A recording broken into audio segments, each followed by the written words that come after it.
Afwan Pak Ustadz, sebagian orang tak mengakui percaya bahwa zuriat Rasul masih ada dengan dalil putra Rasulullah sudah wafat dan nasabnya turun dari Sayyidatuna Fatimah. Oh, dia pakai hukum fikih. Abdul Somad punya anak laki-laki namanya Mizyan Hazik bin Abdul Somad. Nanti Abdul Somad punya cucu, itu yang nasab Abdul Somad. Sedangkan kalau Abdul Somad punya anak perempuan, maka nanti itu tidak nasab. Ini orang tidak paham hadis Nabi. Dalam hadis Nabi, Nabi menyebutkan keutamaan anak dari Fatimah. Innal Hasan wal Husain sayyida syababi ahlil jannah. Hadis itu hadis sahih, tak boleh dipungkiri. Sesungguhnya Hasan dan Husain adalah pemimpin pemuda ahli surga. Fatimah senyum. Ditanya oleh Aisyah, kenapa kau senyum? Karena nanti setelah ayahanda meninggal, aku yang menyusulnya. Betul, 6 bulan sesudah Nabi meninggal, Fatimah menyusul. Fatimah punya keutamaan yang luar biasa. Tapi kita tidak seperti yang diyakini Syiah, bahwa anak cucu Hasan Husain ini maksum seperti Nabi. Ali, meninggal Ali digantikan Hasan, meninggal Hasan digantikan Husain, meninggal Husain digantikan Zainal Abidin, Zainal Abidin meninggal digantikan Baqir, Baqir meninggal digantikan Ja'far Shadiq, Ja'far Shadiq meninggal digantikan Musa Kazim, Musa Kazim menggantikan Ali Ridha, sampailah kepada sampai kepada Imam Mahdi. Bukan begitu. Jadi masalah meyakini bahwa cucu cicit Nabi itu sampai-sampai apa kata Abu Bakar Siddiq? An asila qarabati ila ali baitir Rasul ahabbu ilayya min an asila ila qarabati. Aku lebih suka menyambung silaturahim dengan kerabat Nabi daripada dengan kerabatku sendiri. Nah, jadi kalau ada orang mengaku keturunan Nabi, maka kita minta namanya, mana surat keterangan dari Naqabatul Ashraf. Naqabatul Ashraf semacam kantor Alawiyin, cucu cicit Hasan dan Husain. Ustadz dulu kuliah di mana? Di Maroko. Maroko itu rajanya siapa? Raja Hasan. Makanya tempat saya kuliah itu namanya Darul Hadis Al Hasan, karena yang mendirikannya Raja Hasan. Raja Hasan punya anak yang raja sekarang Muhammad VI. Muhammad VI punya ayah Hasan II. Hasan II punya ayah Muhammad V. Muhammad V punya ayah Hasan I. Jadi namanya jadi bolak-balik. Nama saya Abdul Somad, anak saya Mizyan Hazik. Nanti anak saya itu punya anak, saya buat Somad II. Nanti Bapak Ibu kalau kebetulan pergi umrah singgah ke Casablanca, ibu kota Maroko, ada masjid di tepi laut lebih hebat dari masjid terapung di Jeddah, besar, namanya Masjid Hasan II. Ada tiang besar tertulis Raja Hasan II bin ibnu sampai kepada keturunan Al Hasan binti Fatimah, Al Hasan ibni Fatimah binti Muhammad sallallahu alaihi wasallam. Raja yang keturunan Nabi di dunia ini Raja Maroko, Raja Yordania. Makanya kerajaan Yordan itu disebut Al-Mamlakah, Al-Arabiyah, Al-Urduniyah, Al-Hashimiyah, Hashemite Kingdom. Kenapa disebut Hashim? Karena mereka keturunan dari Abdullah bin Abdul Muttalib bin Hashim, dari keturunan Bani Hashim. Jadi saya dalam hal ini menyikapi pertengahan. Saya tak termasuk yang nolak sama sekali, tapi saya tidak pula yang menelan bulat-bulat. Karena sekarang banyak juga orang kita menelan bulat-bulat. Asal mancung keturunan Nabi, asal mancung keturunan Nabi. Rupanya tak ada sahadahnya. Bengali, Sanjay Dut. Jadi kalau ada orang ngaku, mohon maaf ya Pak, bisa kami tengok. Dan para keturunan itu pun Sultan Syarif Qasim, 3 di Riau. Sultan Syarif Qasim airport, Sultan Syarif Qasim jalan, Sultan Syarif Qasim UIN. Itu siapa? Syarif di belakang namanya itu bukan nama. Syarif itu artinya mulia. Kalau perempuan Syarifah, kalau laki-laki Syarif. Kenapa dia dapat gelar Syarif? karena dia keturunan Nabi Muhammad SAW. Aneh, kok bisa Raja Siak keturunan Nabi? Siak itu kan Melayu.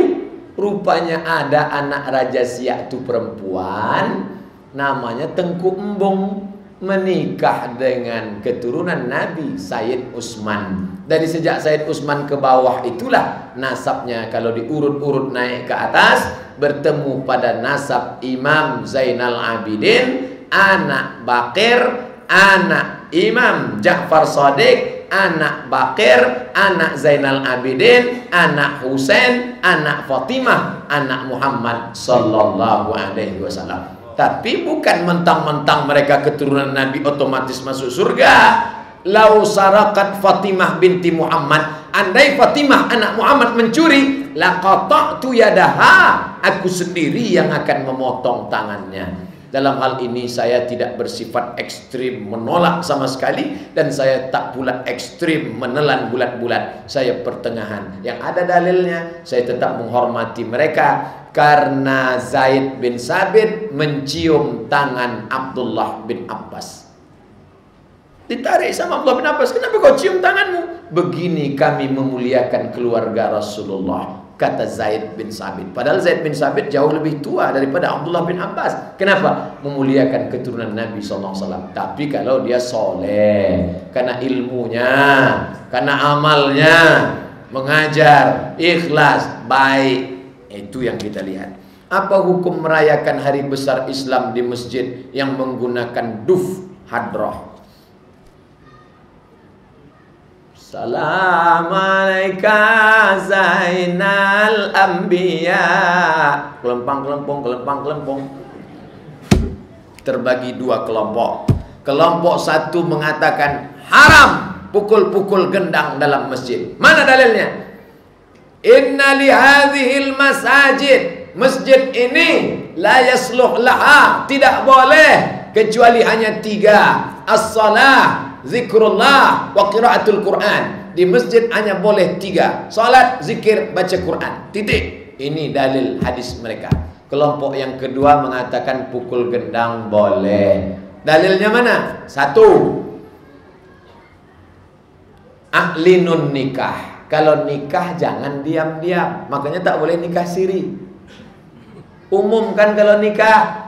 Waj'aluhu fil masajid. Buat akadnya di masjid.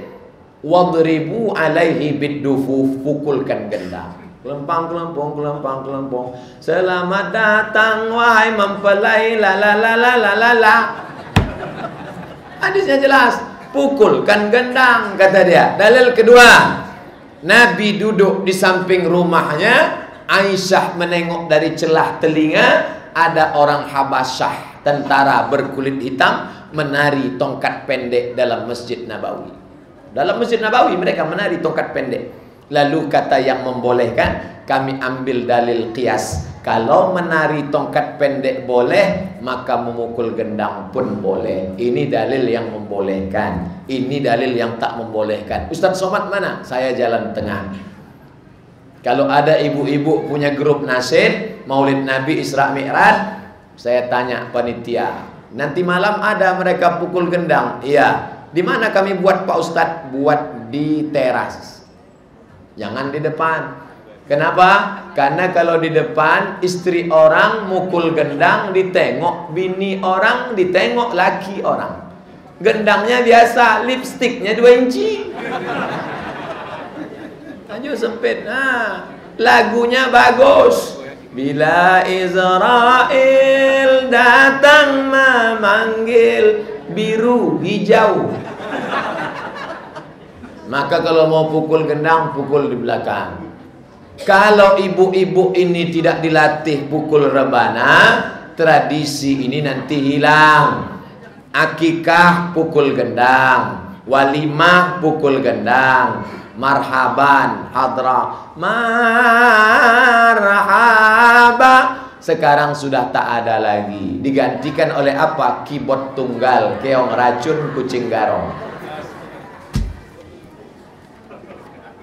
Ustaz, bagaimana mengetahui jawaban pilihan itu dari Allah ketika kita telah melaksanakan istikharah? Bisa lewat ilham, mimpi. Kalau dia mau menikah nampaknya malam itu. Kamu calon berapa? 2 Pak Ustaz. Tadi malam mana nampak? Dua-duanya datang Pak Ustaz. Berarti tidak, betul. Lalu kemudian ada kecondongan hati, kecenderungan hati ke sininya. Itu dirasakan orang. Tulus, bersih, berwudu, jaga makan, hindari syubhat, hindari dosa, tengah malam munajat, tolong aku ya Allah. Ada kecondongan hati ke sininya. Belum lagi datang, laksanakan terus sampai signalnya datang. Tak juga ada, berarti paket habis. Alhamdulillah istri saya sedang hamil. Selamat. Nabi Musa, Nabi Ibrahim menunggu 86 tahun. Bapak baru ceramah tadi langsung jadi. Usia kandungan 4 bulan. 7 bulan ada apa yang mesti dilakukan dalam ajaran Islam? Tak ada bulan tertentu. Pokoknya kalau mau syukur nikmat kepada Allah, syukur yang paling rendah sujud syukur. Sujud syukur apakah mesti berwudu? Kata Syekh Abdul Aziz Ibnu Bas, sujud syukur tak mesti berwudu, tidak mesti menghadap kiblat. Tapi kalau menghadap kiblat baik. Bacaannya apa? Subhana rabbiyal a'la bihamdi. Yang paling ringan sujud. Tapi kalau dia punya duit banyak, undang anak yatim, bagus. Kenapa mesti bulan ke-7? Itu tradisi-tradisi saja, tidak ada dalam ajaran Islam. Tapi kalau dia buat syukuran, berdoa, minta doa orang soleh supaya nanti melahirkannya selamat, mudah, anaknya soleh, baik. Nabi menyuruh minta doa dari Uwais Al-Qarni. Nanti kalau Uwais Al-Qarni datang kemari minta doa sama dia karena doa dia makbul. Boleh kita minta doa orang yang kita anggap soleh baik. Saya minta doa ke Dr. Mustafa Umar, tolong doakan anak saya Ustaz supaya bisa doktor macam Ustaz, ulama besar. Baik, tak salah mengambil barokah orang soleh. Tapi jangan ikut tradisi tapi tak paham. Istri saya suruh baca surat Yusuf Pak Ustaz supaya ganteng macam Nabi Yusuf. Begitu lahir hitam. Anak mungkin anak ganteng, ayah buruk, emak jelek, anak macam Nabi Yusuf. Mohon penjelasan tentang warisan. Kami 10 bersaudara, 5 laki-laki, 5 perempuan. Bagaimana yang sebenarnya untuk pembagian sesuai ajaran Islam Pak Ustadz? Dah, yang punya pertanyaan nih buka HP. Hartanya ada 1 juta. Ya, 1 juta. 1, 2, 3, 4, 5, 6 nolnya 1 juta. Lalu ini ada 5 laki-laki 10, 5 perempuan 15. 1 juta bagi 15. 66,66, banyak betul 66. Pokoknya segitulah jatah untuk perempuan. Yang laki-laki 120, yang perempuan 66. Nah, bagi yang perempuan, ini dikalikan 2. Kali 2. Laki-laki 1 kali perempuan, perempuan 2 1 laki-laki 2 kali bagian perempuan. Nah, itu dia. Begitu caranya. 5 laki-laki, ya. 5 perempuan, ya. Laki-laki yang 5 ini dikali 2, 10, perempuan 5, 15. Nah, bagilah. Harta itu berapa nanti total semua? Bagi 15. Perempuan 1 bagian, 1, 1, 1, 1, 1. Yang laki-laki 2 bagian, 2 bagian, 2 bagian, 2 bagian, 2 bagian. Diulang 2 kali dalam Quran. Lidzakari mislu hadzil unsayain. Laki-laki 2 kali bagian perempuan. Islam itu tak adil Pak Ustaz. Masa abang saya dapat 2 kali? Perempuan dikasih 1, laki-laki dikasih 2. Bukan Islam lebih memuliakan laki-laki? Tanggung jawab laki-laki besar. Mendidik anak laki-laki, menyiapkan mahar laki-laki, memberi makan keluarga laki-laki. Laki-laki cakapnya didengar kalau ekonominya mapan. Maka jangan katakan Islam tak peduli pada perempuan. Pak Ustadz mau tanya, bagaimana hukumnya orang sedang sholat menahan kentut? Sholatnya sah. Perbuatan menahan itu makruh. Bukan sholatnya makruh, sholatnya itu sah. Perbuatan menahannya itu makruh. Jadi kalau gitu gimana? Lepaskan aja. Jadi gimana? Pergi ke tempat wudhu. Daripada dia tahan sampai biru mukanya mana.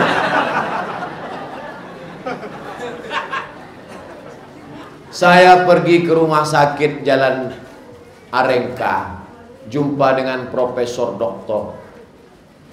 Bapak sakit apa? Senyum dia. Sakit apa, Pak? Gak bisa kentut, Pak. Tak bisa kentut. Maka Bapak Ibu yang mau kentut, kentutlah. Sebelum tak bisa kentut. Sampai operasi gara-gara tak bisa kentut.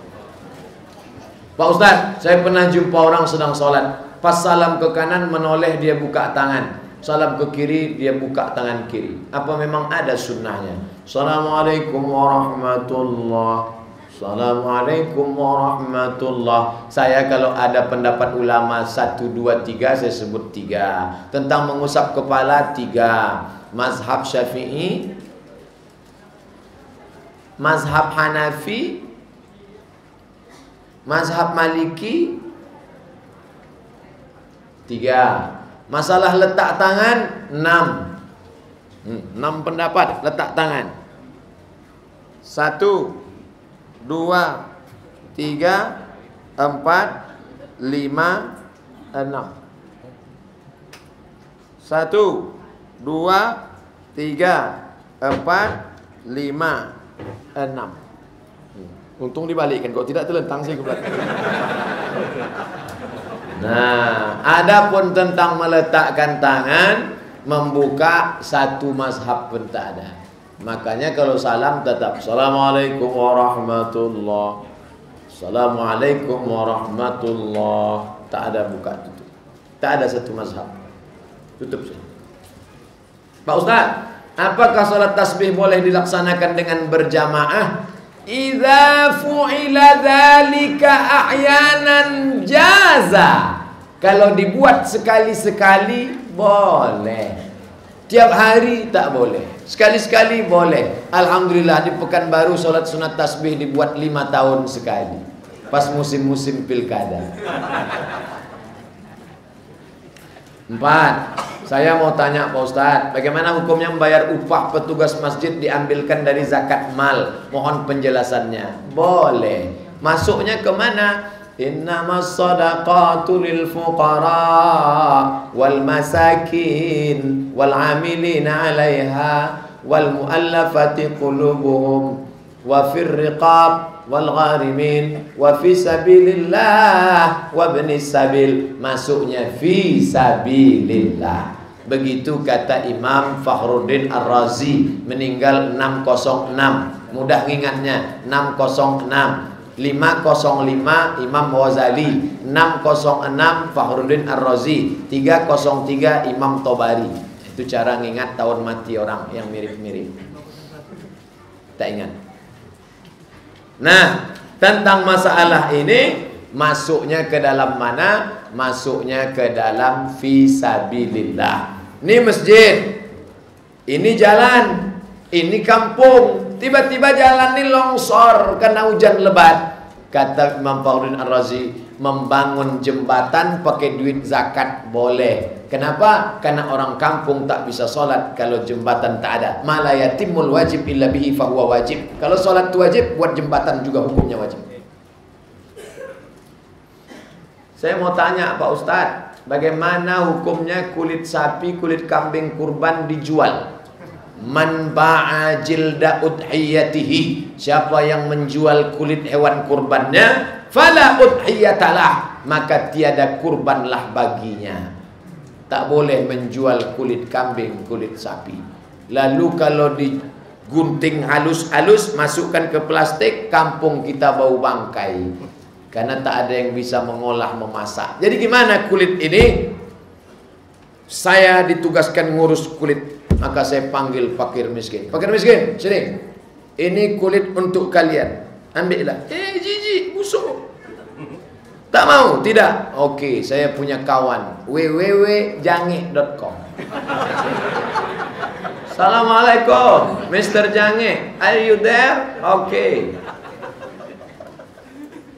Bisa diambil nih ya. Satu ini berapa kalian bayar? 100.000. Ada 10, 1 juta. Ambil. Duitnya 1 juta, saya panggil balik fakir miskin. Fakir miskin, ya, ini duit kulit. Mau kulit? Busuk duit, mau. Pukulkan kulit. Begitulah caranya. Kita hanya merubah kulit jadi duit. Merubah kulit jadi duit. Boleh, tapi jangan duit hasil kulit tadi beli kresek, beli gudang garam Surya, beli, pokoknya habis untuk itu. Mana yang lebih afdal Pak Ustaz? Mendengar Bilal azan atau salat sunat tahiyatul masjid? Kalau kita masuk masjid, dia sedang azan, jawab seruan azan. Allahu Akbar, Allahu Akbar, Allahu Akbar. Hayya 'alas shalah, la haula la ilaha illallah. Tutup dengan doa wasilah. Allahumma rabb hadhihi ad-da'wati at-tammah was-salatil qa'imah ati sayyidina Muhammadan al-wasilata wal fadilah wasyarafa wad darajata al-'aliyata ar-rafi'ah wa ba'athu Allahumma maqaman mahmudan alladhi wa'adta innaka la tukhliful mi'ad. Halat lahu syafa'ati yaumil qiyamah. Layak dia mendapatkan syafaatku. Setelah itu barulah usolli sunnat tahiyatul masjid raka'ataini lillahi ta'ala. Yang NU, yang Muhammadiyah enggak pakai usolli. Allahu Akbar. Masih ada waktu. Rata-rata masjid kita 10 menit, 5 menit setelah tahiyatul masjid baru qabliyah. Pak Ustaz, batas umur anak yatim itu berapa Pak Ustaz? Hadis riwayat Abu Daud, la yutsma ba'dal ihtilam. Tidak disebut yatim kalau sudah mimpi. Mimpi apa? Mimpi maaf cakap akil baligh, laki-laki. Yang perempuan maaf cakap setelah menstruasi, dia tak layak lagi dapat jatah yatim. Kasihanlah Pak Ustaz, dia masih sekolah, ayahnya tak ada. Gimana? Dia tetap dikasih santunan, tapi dari kotak wakaf, infak, sodakoh, zakat. Jangan gara-gara ceramah saya nanti mereka tak dikasih, disumpahnya saya. Kenapa kami tak dapat Pak, kata Ustaz Somad. Mati dah Ustaz tu gitu. Mereka tetap dikasih, amplopnya sama, isinya sama, tapi sumbernya berbeda. Yang yatim dari kotak yatim, yang sudah tak yatim dari kotak wakaf, zakat, infak, sedekah. Kok bisa dari zakat? Bisa mereka masuk dalam fakir. Fakir tak ada income sama sekali. Bisa masuk miskin. Dia jual koran, dia kerja di Dorsmir, jadi office boy, tapi tak cukup, maka dia masuk miskin. Salat sunat 2 rakaat fajar sebelum subuh, kapan waktunya Pak Ustadz? Ba'dal adzan. Hadis riwayat Muslim. Karena Rasulullah SAW yusolli raka'atail fajri ba'dal adzan. Tidak ada salat sunat fajar, salat sunat qabliyah subuh. Samakah salat sunat fajar dengan qabliyah subuh? Podo, sami mawon. Same, no different. Samo. Waktunya kapan? Ba'dal adzan. Berapa rakaat? 2 rakaat. Rakaat pertama ayatnya apa? Qul ya ayyuhal kafirun. Rakaat kedua, qul huwallahu ahad. Tentu setelah itu Allahus somad. Tentu disambungkan ke situ. Salat sunat qabliyah isya, ada yang mengatakan sunat muakkad, ada yang mengatakan ghairu muakkad. Mana yang kuat Pak Ustadz? Ghairu muakkad. Hadis riwayat Sunan Tirmizi. Karena di situ disebutkan yang muakkad itu 12 rakaat. 2 rakaat sebelum subuh, 4 rakaat sebelum zuhur, 2 rakaat setelah maghrib, 2 rakaat setelah isya, 2 rakaat sebelum subuh, 4 rakaat sebelum zuhur, 2 rakaat setelah zuhur, 2 rakaat setelah maghrib, 2 rakaat setelah isya. 12 rakaat rawatib. Sedangkan yang 6 rakaat tidak rawatib. Ma baina kulli adzanaini shalah, antara azan dan iqamat ada salat, liman syaa, bagi siapa yang mau. Qabliyah maghrib, qabliyah isya, qabliyah asar. Pak Ustadz, saya mau tanya. Iya, dari tadi memang bertanya. Bagaimana hukumnya suami istri yang sudah jatuh talak di pengadilan, tapi masih tinggal satu rumah sama anak-anak dan istrinya? Kalau talak jatuh, bukan berarti orang pisah rumah. Ini mesti diluruskan. Makna cerai itu bukan keluar dari rumah. Aku ceraikan engkau talak satu, sejak itu pindah tempat tidur. Nanti ketika hati sudah lunak, lembut, hujan lebat, rujuk. Kenapa sekarang orang repot rujuk? Karena ketika dia jatuhkan talak, dia langsung pergi jauh. Nanti waktu mau balik, undang RT, RW, nenek, mama, cerik, pandai, tokoh masyarakat, pakai pembukaan, baca Quran. Banyak ceritanya. Jadi orang yang talak itu, dia tetap serumah selama masa iddah 3 bulan. Setelah iddah habis, kanda apa boleh buat, game is over. Tak ada lagi rujuk. Kalau setelah habis iddah mau rujuk, rujuknya tak semudah sebelum habis iddah. Kalau sebelum habis iddah, rujuk saja. Tapi setelah habis iddah, akad ulang. Pak calon, pak mertuaku, akadkan aku balik. Iyalah, aku nikahkan engkau dengan anakku. Padahal dulu dah aku nikahkan juga. Sekarang aku nikahkan dengan mahar sebentuk cincin emas tunai. Itulah namanya pengantin baru stok lamo.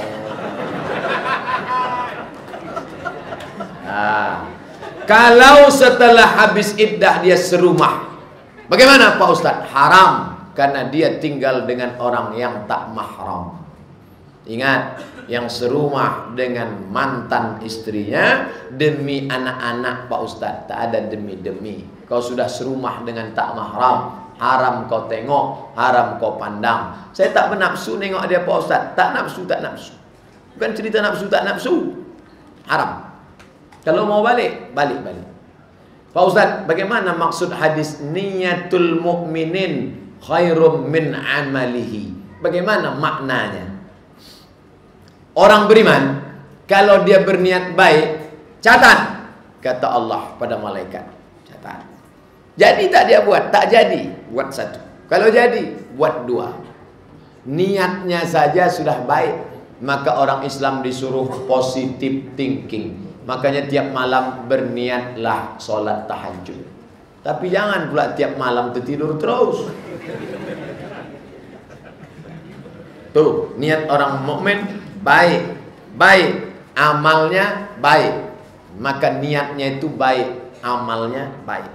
Pak Ustadz, saya pernah jumpa orang sholat pada tasyahud akhir duduk iftirash, bukan tawarruk, sampai dia mengucapkan salam. Mana yang kuat dalilnya? Mazhab Syafi'i, mazhab Hambali. Mazhab Syafi'i, kalau rakaat terakhir duduknya tawarruk.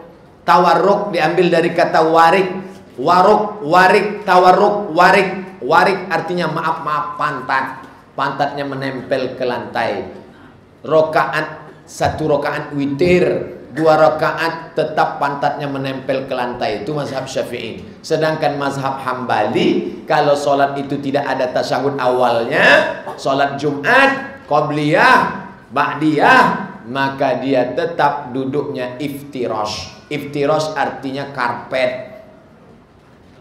Menjadikan tapak kaki kiri sebagai alas.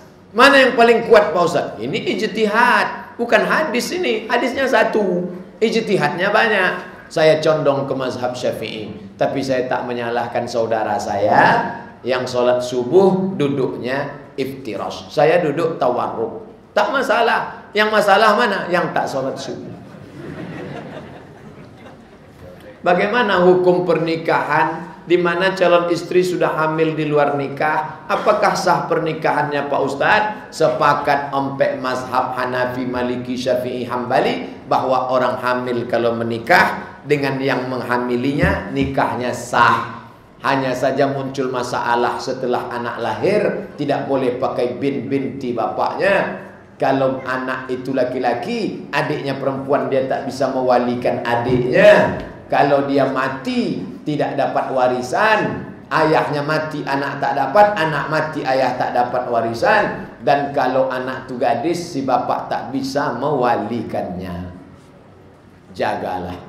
Kejahatan terjadi bukan hanya karena ada niat dari pelakunya, tapi juga karena ada kesempatan. Waspadalah. Jagalah anak-anak gadis kita. Pak Ustadz, anak kalau sudah umur 7 tahun wajib suruh salat. Muru auladakum bis salah. Suruh anak kamu salat wahum abna'u sab'a sinin, 7 tahun. Wadribuhum, pukul, 10 pukul. Wa farriquhum fil madaji, pisahkan tempat tidurnya. Jangan lagi dia setempat tidur dengan mak ayahnya. Jangan anak laki-laki setempat tidur dengan anak perempuan. Itu pendidikan Islam. Kalau sudah 10 pukul. Lalu bagaimana dengan orang yang sudah umurnya lebih 10? Usir.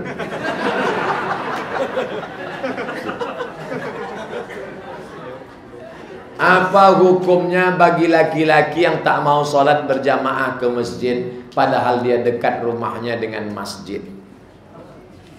Orang yang tak sholat berjamaah, maka dia sudah melakukan dosa. Karena sholat berjamaah itu wajib bagi laki-laki.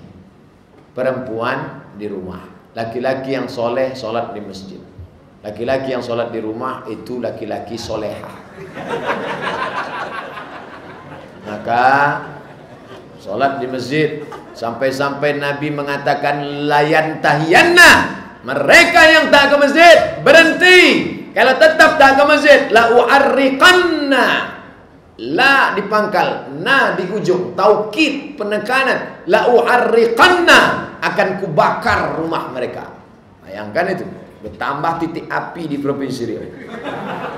Negara tak sholat ke masjid.